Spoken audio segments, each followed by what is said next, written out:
नमस्कार, स्वागत है आपका डोडल न्यूज में। मैं हूं आपके साथ गौरांशी श्रीवास्तव। बुलेटिन की शुरुआत बड़ी खबर के साथ करते हैं। दिल्ली से खबर सामने आ रही है जहां पर कंटेनमेंट जोन को बढ़ा दिया गया है। यहां पर अब एरिया की जो संख्या है वो 92 हो चुकी है, यानी कि दिल्ली के 92 इलाके कंटेनमेंट घोषित किए गए हैं। बड़ी जानकारी से आपको रूबरू कर पा रहे हैं। सबसे पहले 21 एरिया को कंटेनमेंट घोषित किया था और अब यह संख्या बढ़कर 92 तक पहुंच चुकी है, यानी कि दिल्ली में स्थिति कितनी भयानक है इसका अंदाजा यहां पर बने कंटेनमेंट जोन से ही आप लगा सकते हैं।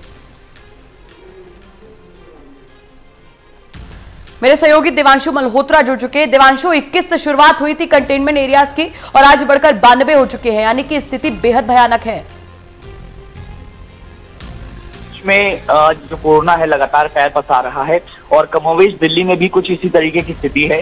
दिल्ली में कंटेनमेंट जोन जो है उनकी संख्या लगातार बढ़ती जा रही है। फिलहाल जो लेटेस्ट अपडेट हमारे पास आया है वो 92 का है, यानी कि दिल्ली में कंटेनमेंट जोन 92 हो चुके हैं। 92 ऐसे इलाके हैं दिल्ली में जिनको पूरी तरीके से सील कर दिया गया है। वहां पर ना किसी को अंदर से बाहर आने की अनुमति है, ना ही बाहर से अंदर जाने की अनुमति है, क्योंकि जिन जिन इलाकों से ज्यादा केसेस आ रहे हैं उन इलाकों को चिन्हित करके हॉटस्पॉट घोषित किया जा रहा है और उसके बाद उसको सील किया जा रहा है। दिल्ली के जामा मस्जिद इलाके में भी हमने देखा कि एक ही परिवार के 11 सदस्य जो हैं वो कोरोना पॉजिटिव आते हैं और इसके साथ साथ जहांगीरपुरी में हमने देखा कि 40 से ज्यादा लोग पॉजिटिव आते हैं और इसके साथ साथ हमने तुगलकाबाद में देखा। तो अब जो केसेस सामने आ रहे हैं न केवल 1-2 की संख्या में आ रहे हैं, बल्कि एक एक इलाके से 10-10, 20-20, 2-2 दर्जन के आसपास ये केसेस सामने आ रहे हैं और यही वजह है कि अब मजबूरी हो चुकी है इन तमाम इलाकों को हॉटस्पॉट घोषित करके उनको सील करना। देवांशु, इतनी ज्यादा यहाँ पर एहतियात बरते जा रहे हैं, लेकिन इसके बावजूद स्थिति संभलने का नाम नहीं ले रही है, तो और ज्यादा बिगड़ती जा रही है।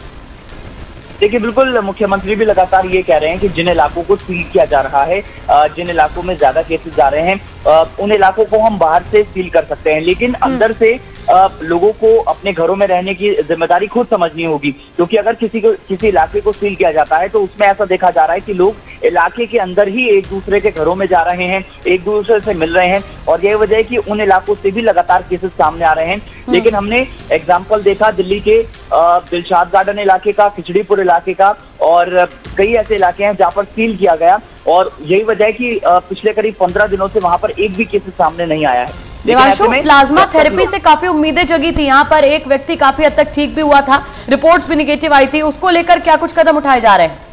देखिए, बड़ी खबर ये आपको बताना चाहूंगा गौरांशी की अब से कुछ ही मिनटों पहले मुख्यमंत्री अरविंद केजरीवाल ने एक प्रेस कॉन्फ्रेंस की है और उस प्रेस कॉन्फ्रेंस में जो प्लाज्मा थेरेपी की जो कमेटी बनाई गई है उसके हेड डॉक्टर मौजूद थे और उन्होंने ये दावा किया है कि अभी तक दिल्ली में हम 4 मरीजों को प्लाज्मा थेरेपी दे चुके हैं और वो चारों लोग जो हैं उनकी हालत में काफी सुधार हुआ है। तो हम कह सकते हैं कि बड़ी खबर है दिल्ली वासियों के लिए। हालांकि मुख्यमंत्री का ये भी कहना है कि अगले 2-3 दिन में हम थोड़ा सा और ट्रायल करेंगे, 2-4 मरीजों पर और ट्रायल करेंगे और उससे हम कह सकते हैं कि अब पूरी तरीके से आश्वस्त हो जाएंगे कि प्लाज्मा थेरेपी से हम एटलीस्ट कोरोना मरीज की जान बचा सकते हैं। इसके साथ साथ मुख्यमंत्री ने ये भी कहा है अपनी प्रेस कॉन्फ्रेंस में कि अभी फिलहाल हमें LNJP अस्पताल में प्लाज्मा थेरेपी की परमिशन मिली हुई है केंद्र सरकार से और अब हम उम्मीद करते हैं कि अगला 1 हफ्ता हम ट्रायल करेंगे और उसके बाद दोबारा से हम केंद्र सरकार से परमिशन मांगेंगे कि दिल्ली के तमाम जितने और अस्पताल हैं वहां के भी मरीजों की हम प्लाज्मा थेरेपी कर सकें और एटलीस्ट वहां पे जो क्रिटिकल सिचुएशन में पेशेंट है उसकी जान बचा सके। देवांशु, अगर मैं गलत हूं तो मुझे प्लीज करेक्ट कीजिएगा। अगर यहां पर हम देखें जो व्यक्ति जिनके ऊपर सबसे पहले दिल्ली में प्लाज्मा थेरेपी का इस्तेमाल किया गया था उनको लेकर अगर हम बात करें तो 40 से 50 साल तक के बीच में उनकी उम्र थी और वेंटिलेटर पर वो थे, जिसके बाद अब उनकी रिपोर्ट निगेटिव आ गई है। चलिए फिलहाल